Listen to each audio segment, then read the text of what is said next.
তোমাদের দেখাচ্ছি আমার ছাদ বাগান। ও তোমাদের সাথে কথা বলতে যে আমার এই গাছের পানি পড়ে গেল।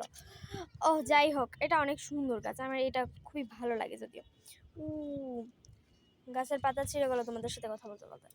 আর এটাতে তো পানি দিলাম কেবলই, ছপ ছপ করছে। এটাতে একটু দিই।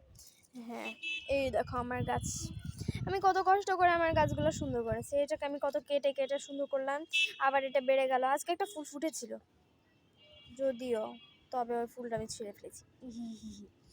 যদিও আমার অনেক ভালো লাগে গাছ গাছ গাছ, আমার গাছের মতো সৌন্দর্য মনে হয় আর প্রকৃতির কোনো কিছুতেই নাই। গাছ আর গাছে ফুল, এই দুইটা আমার সবচেয়ে বেশি সুন্দর লাগে।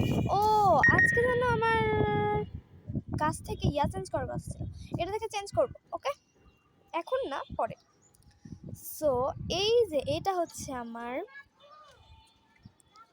গাঁদা ফুলের গাছ, এটা হচ্ছে আমার খুবই ফেভারিট। মানে এটা ঝাঁকড়ার, দেখতে অনেক সুন্দর। দেখো তোমরা নিজেরাই দেখো, এটার অপরূপ সৌন্দর্য দেখলে কার না মুগ্ধ হবে, যে কেউ এটার প্রেমে পড়বে। আর এটা তো আমি আগে থেকেই ভালোবাসি, এটা আমার অনেক দিন আগের গাছ। হ্যাঁ, বলতে পারো তুমি এত ছোট ছোট টবে লাগাও কেন? আমার ভালো লাগে, ছোট টবেই আমার বেশি পছন্দ। এক কথা, আমার ছোট জিনিস বেশি পছন্দ। এগুলো তো আমার সেই ফেভারিট, বলার মতো না। So looking like at, wow. আমার গাছগুলা কেমন দেখে একটু ভালো করে দেখে কমেন্ট করো প্লিজ। বাই।